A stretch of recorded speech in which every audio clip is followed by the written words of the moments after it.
The hum of the quantum resonator provided a soothing backdrop to Dr. Vivian Holloway's thoughts.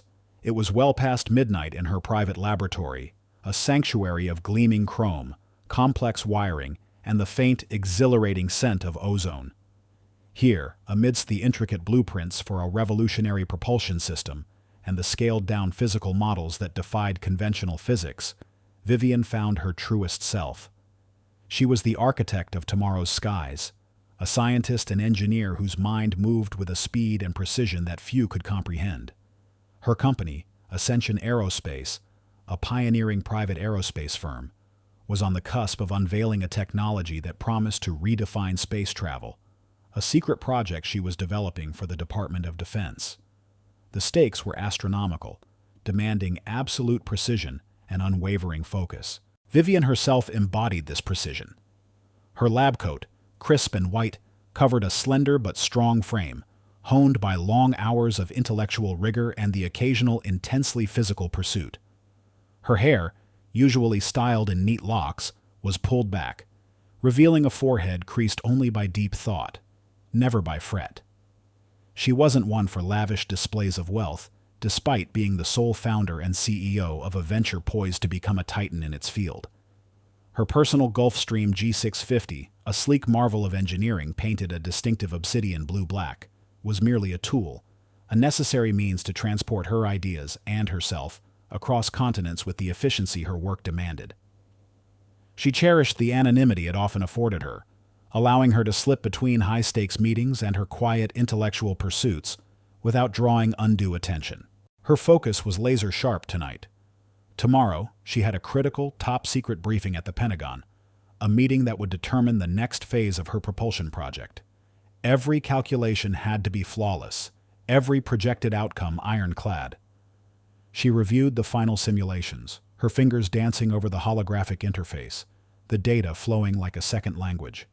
This was her passion, her lifeblood, the relentless pursuit of scientific truth, the quiet satisfaction of bending the rules of the universe to serve humanity's progress. Yet, beneath this intellectual drive, there was a weariness, a subtle, constant exhaustion that came from navigating an industry that, despite its scientific enlightenment, often struggled to see beyond the superficial, to look past her dark skin, her gender, her quiet demeanor, to the formidable intellect that lay within. Before retiring for a few hours of sleep, Vivian ran through her morning schedule.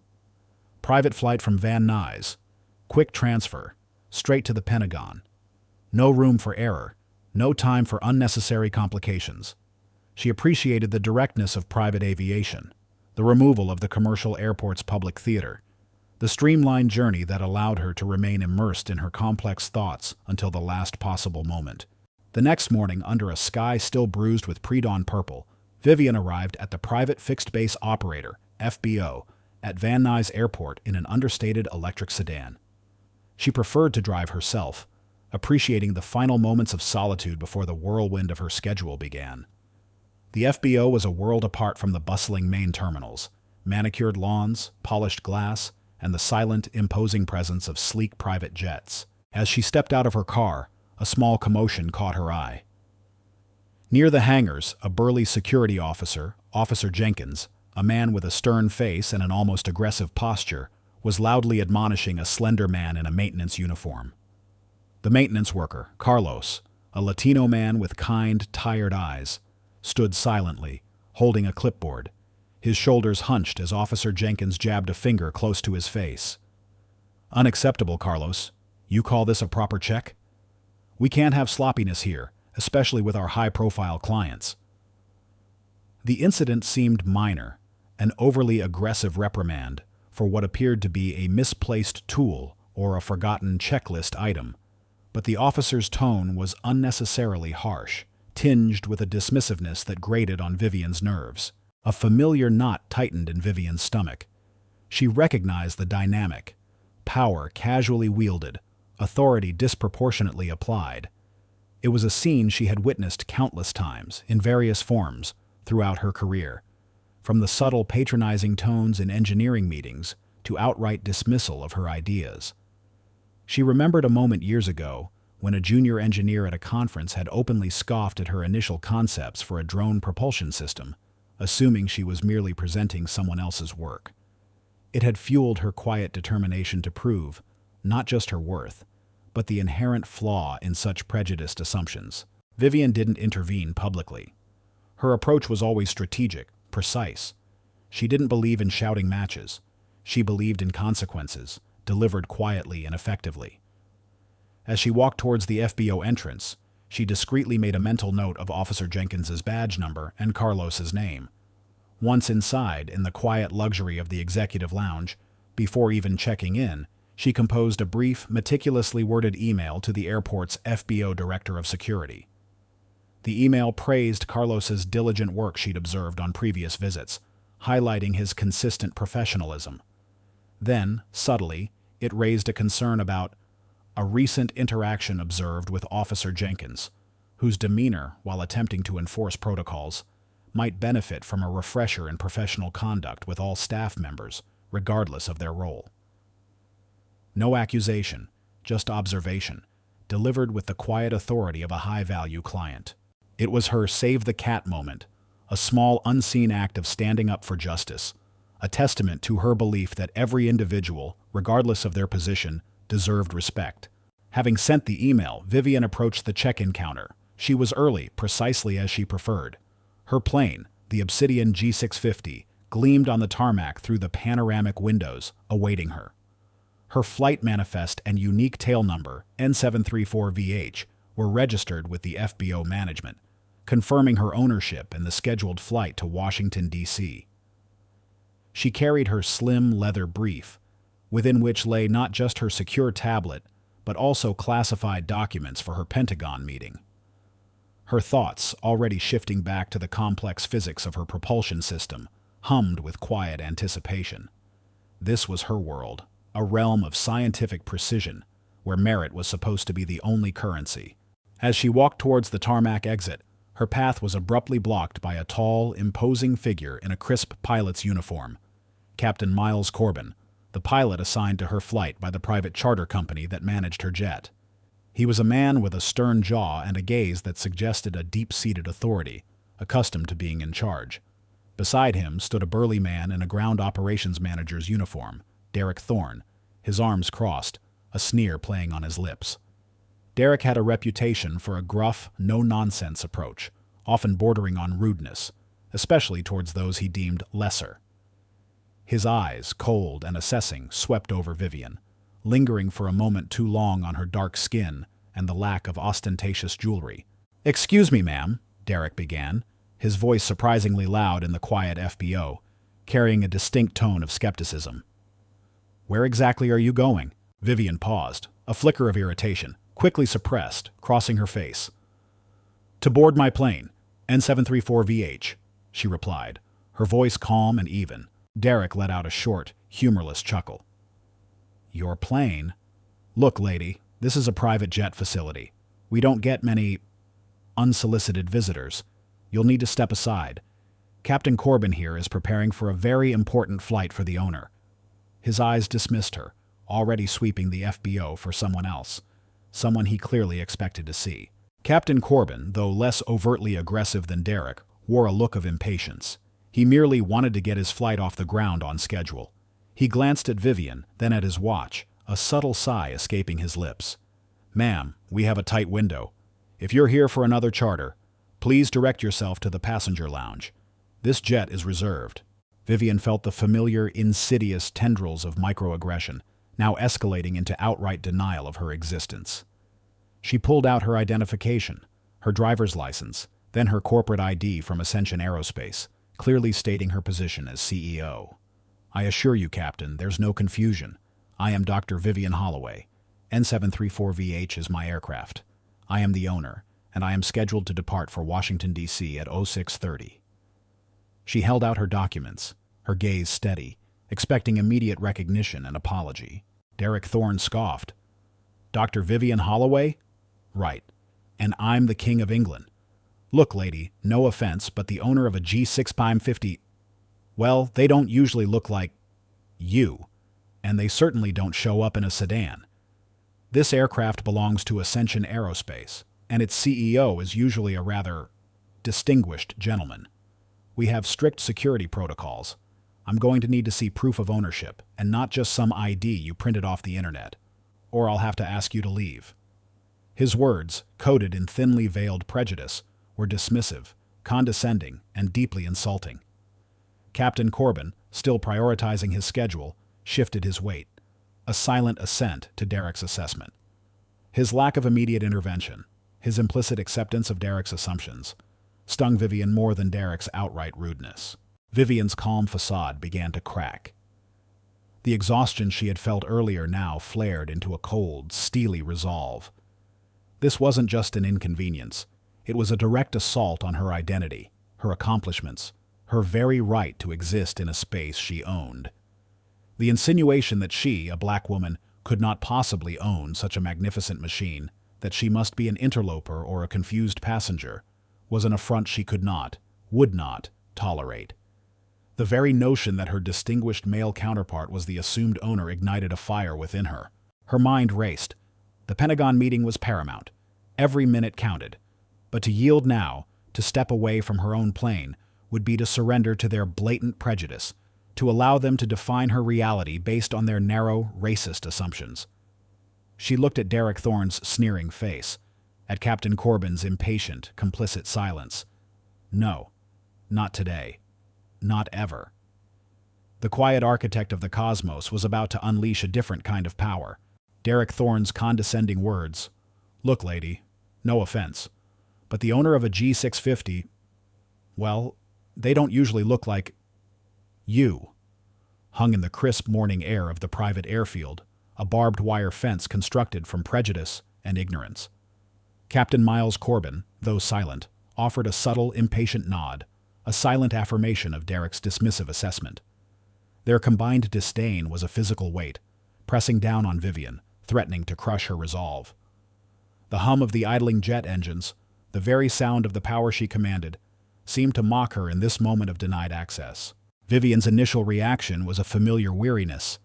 This wasn't the first time she had faced such blatant, baseless judgment.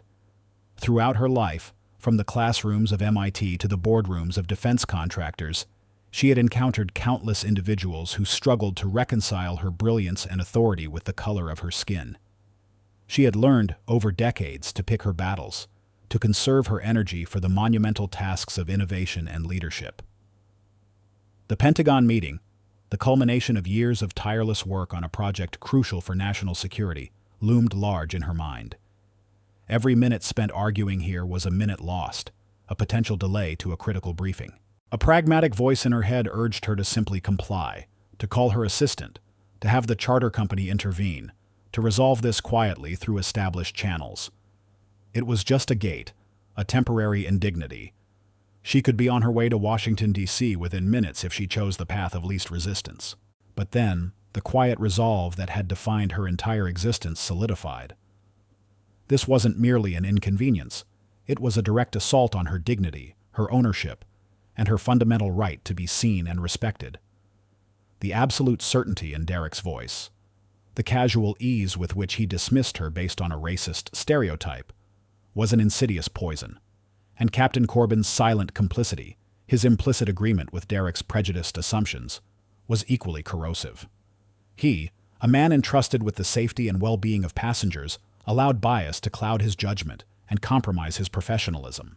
The image of Carlos, the maintenance worker, enduring Officer Jenkins's baseless berating, flashed vividly in her mind. She had intervened then, quietly, indirectly.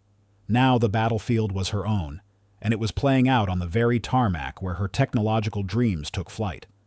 To retreat now, to silently accept being barred from her own property, would be to validate their discriminatory power. It would be to implicitly agree that her worth, her right to command her own jet, was subject to the whims of their prejudice. This was an undeniable challenge, striking at the core of her belief in fairness and merit. "I assure you, gentlemen," Vivian stated, her voice dropping to a low, steady tone that carried an undeniable undercurrent of steel. "I am the CEO of Ascension Aerospace, and this is my aircraft. My schedule is not flexible. I have a classified meeting at the Pentagon that cannot be missed." She held out her IDs again, this time with a subtle tremor in her hand, not of fear but of suppressed fury. I am not asking for permission. I am stating a fact. My identity, my ownership, and my schedule are all verified in your system. I suggest you consult it immediately. Derek Thorne, however, seemed to revel in her defiance. He puffed out his chest, stepping closer, his face contorted in a sneer. Lady, I don't know what game you're playing, but this is a federal airfield. We have procedures, and you're not following them. You are trespassing and attempting to delay a scheduled flight. I'm giving you one last chance to step away from the aircraft, or I will call airport security and possibly federal agents. You've got about 10 seconds before I make that call. He pulled out his radio, his finger hovering over the transmit button, his eyes glinting with a self-satisfied sense of control. Captain Corbin, though still primarily concerned with his schedule, looked visibly uncomfortable now. He had heard the word Pentagon. He understood the implications of classified. He also knew enough about his company's protocols to verify a client's identity discreetly. Yet, his ingrained deference to ground staff, and perhaps his own unconscious biases, prevented him from directly challenging Derek. He merely shifted his weight, glancing nervously between Vivian and the radio in Derek's hand. "Ground control, this is Captain Corbin on N734VH, the pilot said into his comms, a clear note of tension in his voice. We have a situation at the aircraft. We have a non-authorized individual attempting to gain access, requesting immediate security assistance at the FBO ramp, Spot 3. He then glared at Vivian, a mix of frustration and exasperation on his face. "Ma'am, you are now interfering with federal aviation operations. This is a very serious matter." Vivian's eyes narrowed. "Non-authorized individual?" she repeated softly, the words dripping with incredulity. "Captain, you are about to make the biggest mistake of your career. And you, Mr. Thorne," she turned her icy gaze to Derek, "are about to learn precisely why your assumptions are not just offensive but catastrophically misguided." The clock was ticking. Her meeting at the Pentagon was less than 2 hours away, and a cross-country flight, even on a G650, took several hours. Every minute wasted here was a minute she could not afford. The humiliation was public, witnessed by a few curious ground crew members, and a solitary, discreet security camera mounted on the FBO building. This was her point of no return. She would not back down, not when her very identity and accomplishments were being so blatantly questioned on her own property. The aircraft, her personal symbol of ambition and achievement, now stood as an unintended arena, the stakes far higher than a mere flight. The hum of the jet engines, a promise of departure just moments ago, now sounded like a countdown to an unavoidable confrontation. She had to act, and she had to act decisively, before her adversaries solidified their misguided control. Derek Thorne's finger hovered over the radio, his eyes narrowed in a triumphantly smug glare. "Ground control, this is Ground Manager Thorne at Spot 3. We have an unauthorized individual attempting to interfere with N734VH's pre-flight, requesting immediate security and possibly federal assistance." He spoke into the radio, his voice echoing with an almost theatrical authority, clearly relishing the moment. Captain Miles Corbin, though visibly uneasy, stood silently, his gaze fixed on Vivian with a mixture of impatience and growing dread. He had given his warning. He had done his part, but Vivian Holloway was not to be cowed. The casual arrogance, the blatant disregard for truth, and the casual racism simmering beneath Derek's words had ignited a cold, precise fury within her. This wasn't just about a missed meeting or a personal slight anymore. This was about reclaiming her identity, asserting her rightful place, and dismantling the very prejudice that fueled such humiliating encounters. She withdrew her phone from her pocket, not a gesture of defeat, but of calculated precision. She did not call her assistant. She did not call the local police. Instead, her thumb, steady and deliberate, pressed a contact labeled Cole Sharma, DOD. "Colonel Sharma!" Vivian's voice, though calm, cut through the tension on the tarmac. Her tone was no longer that of a frustrated owner, but of a high-level executive on a classified mission, addressing a peer. "This is Dr. Holloway. I regret to inform you that your scheduled briefing at the Pentagon may be delayed due to unforeseen circumstances at Van Nuys FBO.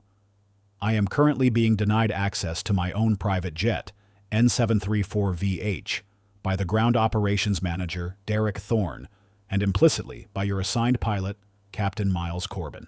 A profound stillness fell over the small group. Derek Thorne's hand, still clutching the radio, slowly dropped. His jaw went slack, his eyes widening in stunned disbelief as the name Colonel Sharma, DOD, registered. Captain Corbin, already tense, visibly paled, his eyes darting between Vivian and the jet he was supposed to pilot. The mention of the Pentagon, and more critically, a direct call to a high-ranking military official, sent a jolt of ice through his veins. "Mr. Thorne has insisted," Vivian continued, her voice devoid of emotion, each word a chillingly precise indictment, "that people like me do not own G650s, and has accused me of trespassing, despite presenting valid identification and flight manifests. He has just called for federal assistance to remove me from the premises.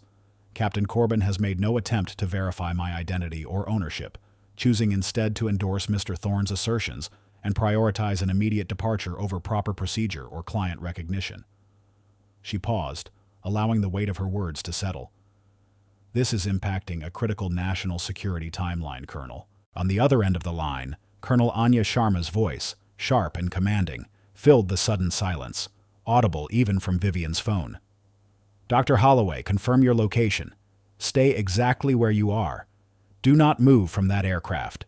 Consider this a Level 1 incident."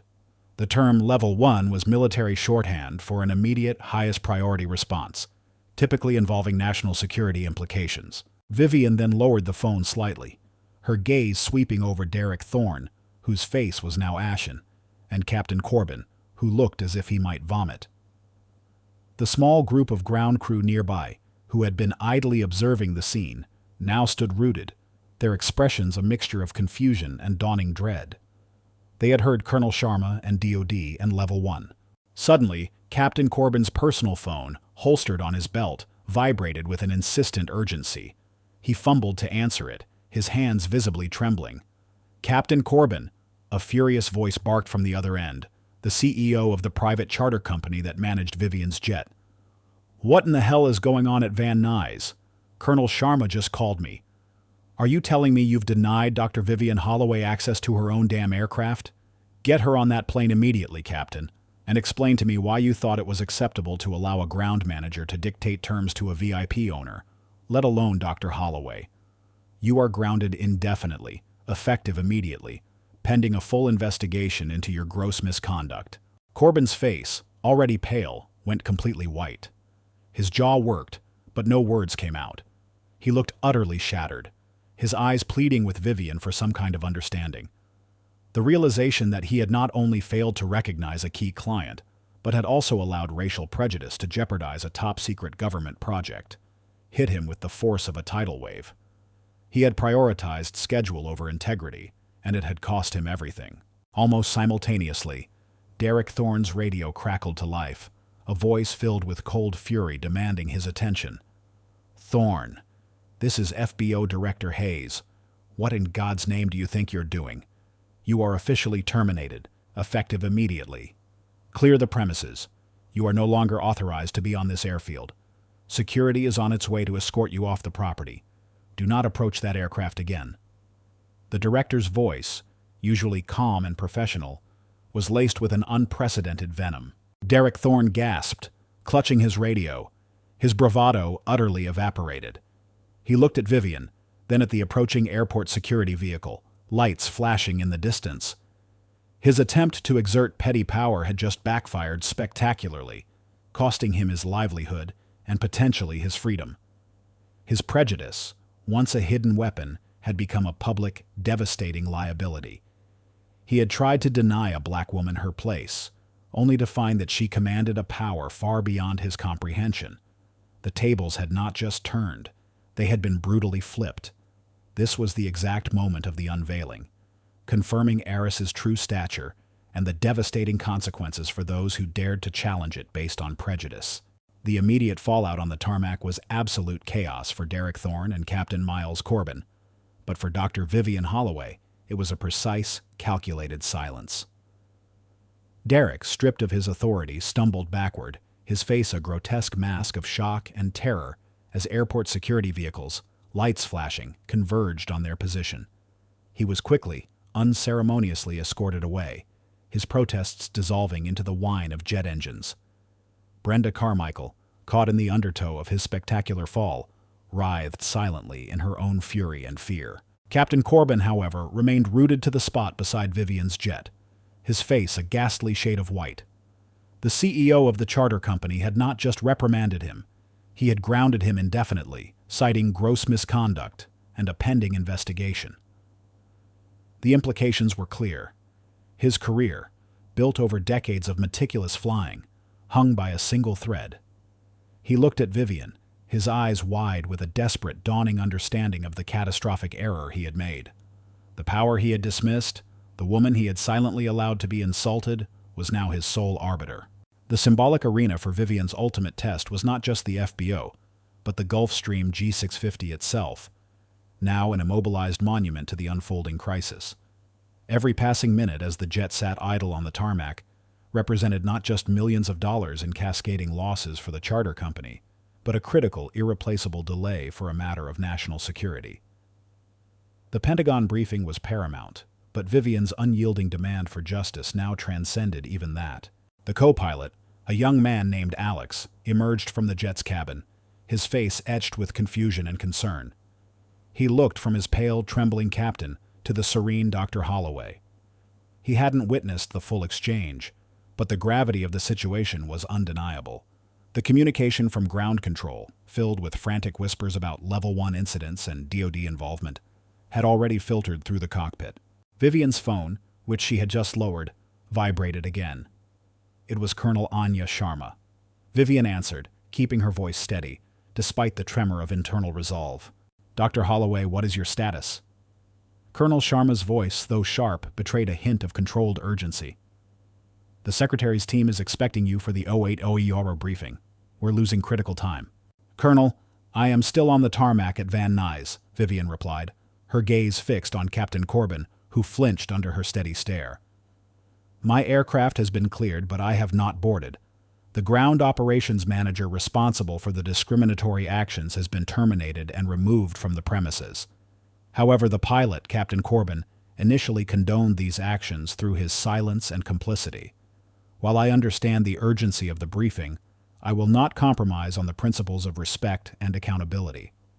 This incident, Colonel, highlights systemic issues that demand immediate and public redress, not just internal disciplinary action." There was a pregnant pause on the other end, the air thick with unspoken implications. Colonel Sharma understood the weight of Vivian's words. She knew Vivian's reputation for integrity. To push her on this would be to risk alienating one of the nation's most brilliant scientific minds, whose project was vital to national defense. "Dr. Holloway, I appreciate your integrity," Colonel Sharma conceded, a note of strained patience entering her voice. "But the briefing, it is critical. Is there no way to proceed? We can ensure severe repercussions for all involved. My office can ensure disciplinary action far beyond what the charter company might impose." "Colonel," Vivian said, her voice unwavering, "the consequences for individuals are necessary, but not sufficient. This demands a public acknowledgement of the injustice and a commitment to systemic change from the charter company itself. If my presence at this briefing is as critical as you say, then the cost of this delay, both financial and reputational, falls squarely on those who perpetuated this discrimination. This flight will not proceed until my conditions are met." She turned to Captain Corbin, her gaze piercing. "Captain, I require a public apology from your company, explicitly acknowledging the discriminatory incident. I also require a concrete commitment to comprehensive anti-discrimination and bias training for all flight and ground crew, with transparent reporting mechanisms. And your company must publicly state their full cooperation with a DoD inquiry into this specific incident to ensure it never happens again." Her voice was quiet, but it resonated with the authority of someone who held all the cards. Captain Corbin, visibly shaking, knew his career, perhaps even his freedom, hung on her next words.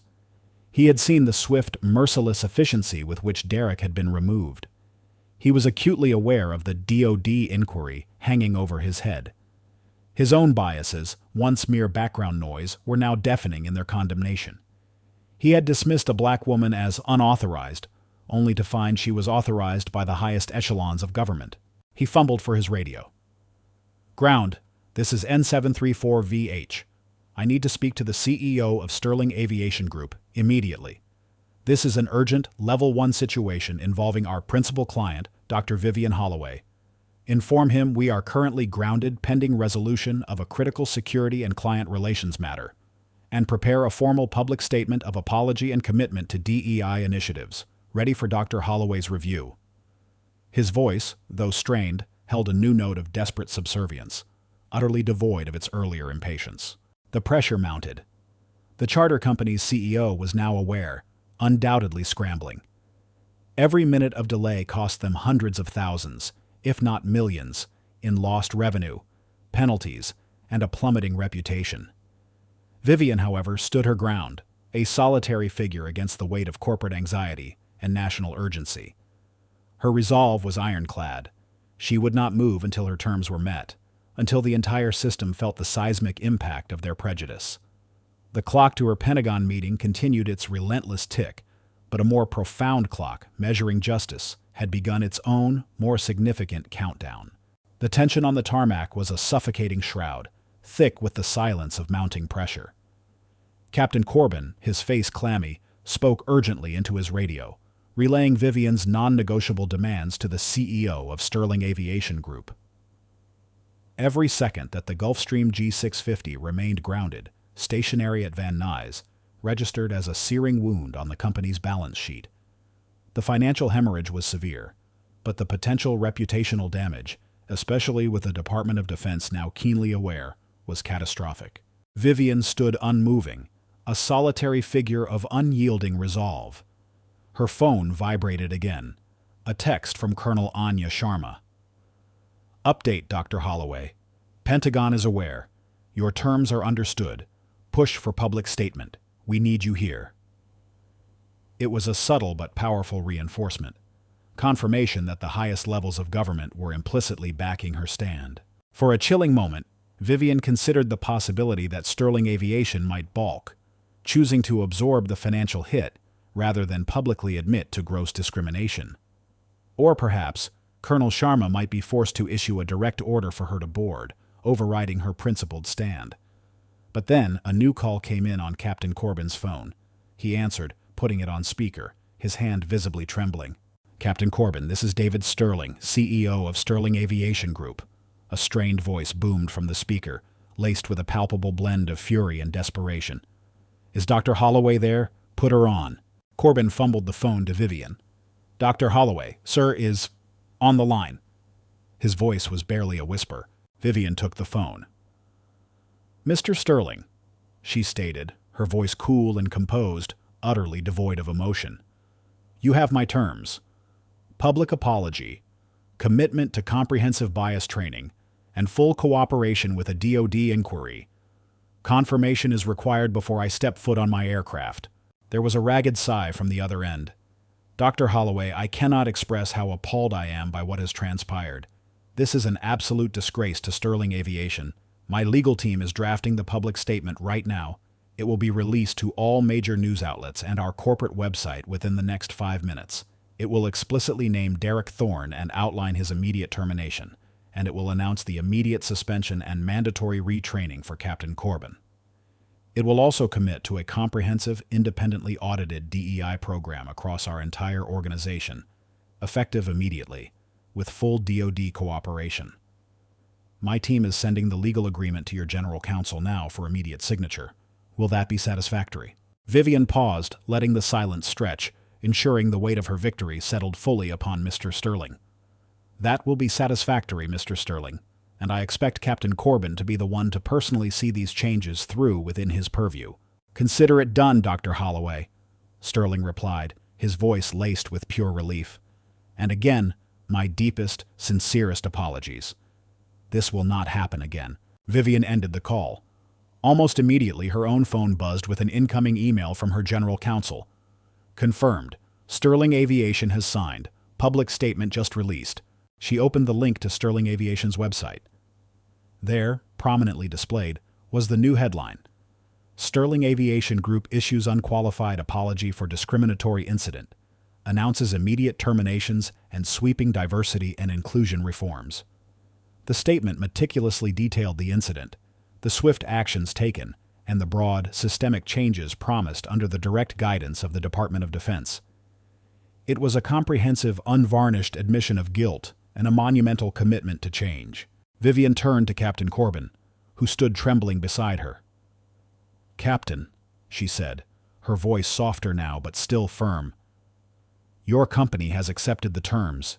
You have a chance to not only save your career, but to be an integral part of making sure this never happens again. Do not waste it." Captain Corbin, tears welling in his eyes, gave a small, shaky nod. "Dr. Holloway," he choked out, his voice thick with emotion, I am so incredibly sorry. For everything.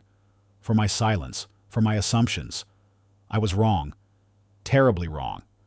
Thank you for this chance." It was a genuine, humbled apology, born of crisis and a sudden, stark confrontation with his own internal biases. The sound of the approaching security vehicles intensified, now turning into the service road leading directly to their jet.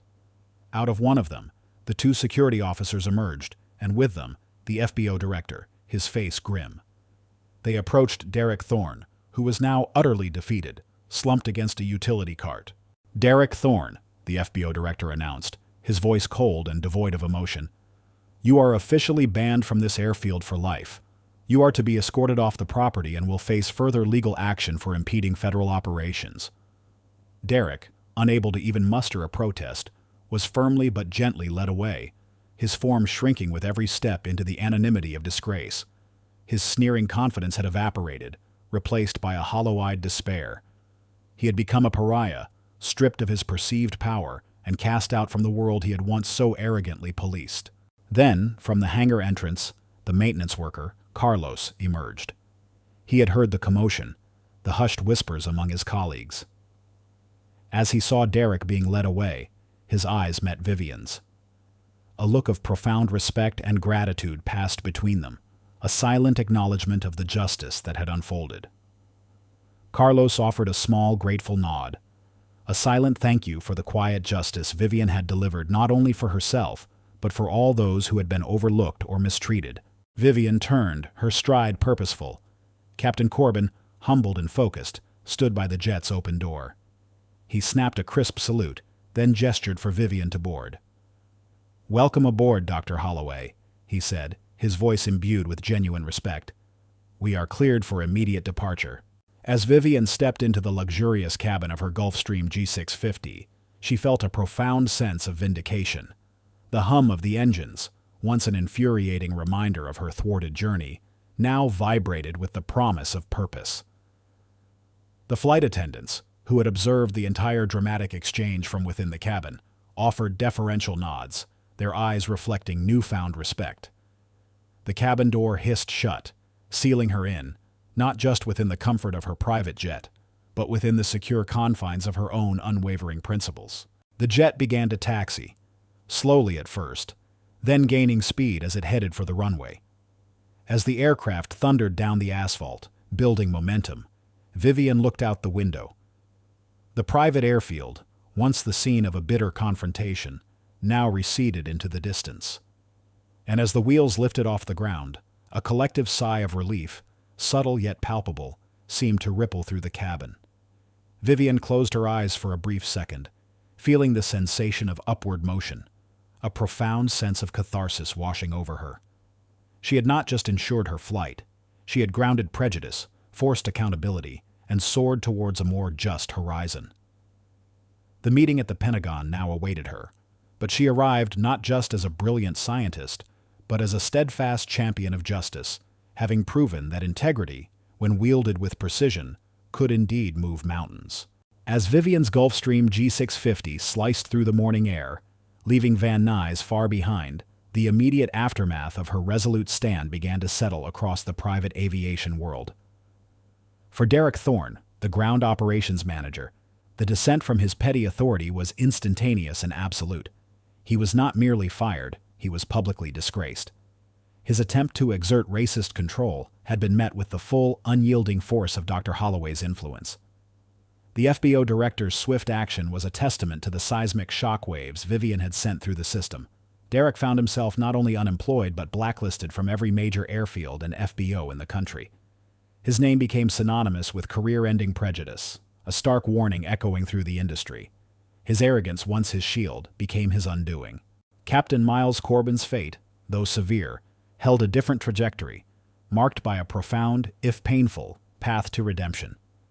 He was immediately suspended from all flying duties by Sterling Aviation Group, pending a full internal investigation and mandatory retraining. The CEO, David Sterling, furious yet desperate to mitigate the fallout, personally ensured that Corbin understood the gravity of his complicity. Days later, a visibly chastened Captain Corbin sat across from Sterling Aviation's newly appointed head of DEI, a position created directly due to Vivian's demands. He underwent an intensive, weeks-long program focused on unconscious bias, leadership ethics, and the systemic impact of discrimination. It was a brutal self-reckoning. He replayed the scene at Van Nuys repeatedly, each time understanding more deeply how his impatience and silent assumptions had nearly cost him everything, and more importantly, had contributed to a profound injustice. He saw the cold, casual dismissal in Derek Thorne's eyes, and then, horrifyingly, recognized a muted version of it in his own. Upon completion of his training, Captain Corbin issued a heartfelt public apology to Dr. Vivian Holloway and to the broader community. It wasn't a forced corporate statement. It was a deeply personal acknowledgement of his past blind spots and a genuine commitment to becoming an ally. Vivian, having monitored his progress, accepted his apology. She saw a flicker of true remorse, a willingness to learn and change, that distinguished him from Derek Thorne. Sterling Aviation, under her implicit guidance, eventually reinstated him, but with a strict probationary period and a new mandate. Captain Corbin was to actively participate in future DEI training sessions, sharing his own journey as a cautionary tale and an example of personal growth. He returned to the cockpit a different man, his professionalism now tempered by a profound empathy. The private aviation industry itself began to shift. Sterling Aviation Group, keen to repair its damaged reputation and avoid further catastrophic incidents, committed to a comprehensive diversity, equity, and inclusion DEI program designed in direct consultation with Dr. Vivian Holloway and her team. This wasn't just a performative gesture. It was a genuine overhaul. Hiring practices were diversified. Unconscious bias training became mandatory for all staff, from entry-level ground crew to senior management and pilots. An independent, anonymous reporting system was implemented, guaranteeing swift and unbiased investigations into all discrimination complaints. In recognition of her pivotal role and continued influence, Sterling Aviation Group offered Vivian a seat on its board of directors. It was a strategic move, granting her formal oversight and ensuring her principles remained embedded in the company's long-term vision. She accepted, seeing it as another avenue to drive systemic change beyond her work at Ascension Aerospace. A few weeks after the incident, Vivian visited the Van Nuys FBO again, this time for a pre-scheduled flight for Ascension Aerospace. As she walked through the polished lounge, she saw Carlos, the maintenance worker she had quietly advocated for. He was diligently overseeing a pre-flight check on another jet, a new air of confidence about him. Carlos saw her and approached, a wide, genuine smile breaking across his face. "Dr. Holloway," he said, his voice filled with sincere gratitude. "I heard what you did. For me, and for everyone. Thank you. That officer, Jenkins, he's been moved to a different department. And they're actually listening to us now about unfair treatment. It's different." Vivian smiled back, a warmth spreading through her. "Carlos, sometimes it takes one clear, undeniable stand for people to truly see. Your dignity, your professionalism, they matter. Never let anyone tell you otherwise." She paused, her gaze steady. "And the email I sent the FBO Director of Security after I saw how Officer Jenkins treated you that day. It wasn't anonymous to them. It was a direct concern from one of their most valuable clients. Justice finds its way, Carlos, sometimes in the quietest of forms." Carlos's eyes widened in surprise, then filled with a deeper understanding and appreciation. He realized that Vivian's fight had not just been for herself, but for the fundamental right of everyone to be treated with respect. This conversation, quiet and profound, was Vivian's true, new calm. It was the peace that came from knowing her actions had rippled outwards, inspiring courage and creating concrete change in the lives of others, forging a new, more equitable standard in a world often blinded by prejudice. The long flight to Washington, D.C. had been just the beginning. 2 years later, the hum of jet engines at Van Nuys FBO was no longer a reminder of conflict for Dr. Vivian Holloway, but a harmonious symphony of progress. Ascension Aerospace, under Vivian's visionary leadership, had soared to unprecedented heights. Her secret project for the Department of Defense had revolutionized propulsion technology, securing multi-billion-dollar contracts and firmly establishing Ascension as a leader in sustainable aerospace. Yet for Vivian, her most profound impact extended beyond scientific breakthroughs. It was etched into the very fabric of the aviation industry's human element. Vivian's influence, once quietly wielded, had blossomed into a global beacon of ethical leadership. Her seat on the board of directors at Sterling Aviation Group wasn't merely symbolic. She meticulously guided the implementation of their comprehensive diversity, equity, and inclusion (DEI) program, transforming the company from within. The mandatory bias training, the independent reporting mechanisms, and the proactive outreach initiatives had fostered a culture of genuine respect and accountability. Sterling Aviation, once teetering on the brink of scandal, was now held up as an industry benchmark for inclusion, its once stained reputation polished anew. The changes were palpable. Flight crews across Sterling Aviation, from the most junior attendant to seasoned captains, now reflected the rich, diverse tapestry of the world. Conversations in lounges and cockpits were more open, more empathetic. The anonymous reporting system, initially met with skepticism, had become a trusted channel for addressing concerns, leading to swift, fair resolutions. This was the quiet revolution Vivian had meticulously engineered, transforming an industry one interaction at a time.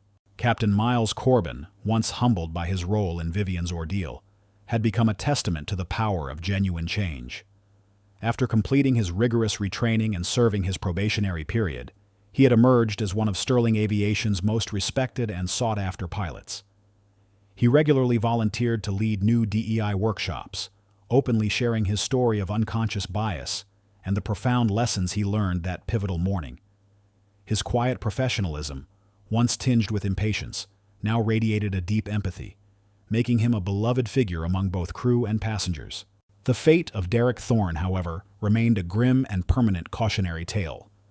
Blacklisted from every corner of the aviation industry, his attempts to find employment elsewhere were met with polite but firm rejections. His name was irrevocably linked to the Van Nuys incident, a stark reminder that casual prejudice, when faced with unyielding principle, could lead to absolute professional ruin. His was a life defined by the consequences of his own prejudice, a silent testament to the justice served that day. One crisp autumn morning, Vivian found herself at Van Nuys FBO once more, preparing for another flight to a remote facility where Ascension Aerospace was testing a new atmospheric sensor. She walked past the busy tarmac, a sense of deep contentment settling over her. She saw Carlos, the maintenance worker, now a shift supervisor, confidently overseeing a team of diverse technicians. He caught her eye, offering a warm, respectful nod, a silent acknowledgement of the ripples of justice Vivian had set in motion. As she approached her Obsidian Gulfstream G650, Captain Corbin was already there, performing a meticulous pre-flight check with his co-pilot, a young woman of color, bright-eyed and clearly confident. Corbin turned, a genuine smile on his face. "Good morning, Dr. Holloway," he said, his voice imbued with genuine respect. "All clear for takeoff. We're going to have an excellent flight." Vivian smiled back, a warm, soft smile that reached her eyes. "I know we will, Captain." As she settled into the luxurious cabin of her jet, she looked out the window. The vast expanse of the airfield, bathed in the golden light of the rising sun, felt boundless. Her plane, a symbol of innovation and her unwavering resolve, represented more than just personal achievement. It represented a future where talent and character were the only currencies that mattered, where the skies, once marred by invisible barriers, were now truly open to all. The engines roared to life, a powerful, familiar crescendo. As the Gulfstream G650 soared effortlessly into the vast blue sky, Vivian looked down at the sprawling landscape receding below. It was a world she was actively shaping, pushing the boundaries of science, and more importantly, pushing the boundaries of human empathy and justice. And as the plane climbed higher, a profound sense of peace washed over her. She knew that the fight for fairness was never truly over. But in that moment, flying above the clouds, she knew she had helped clear the path for a brighter, more equitable horizon.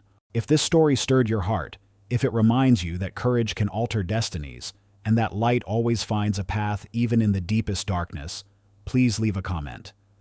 Share this story with those who need inspiration. Like, subscribe, and hit the bell to never miss our upcoming stories.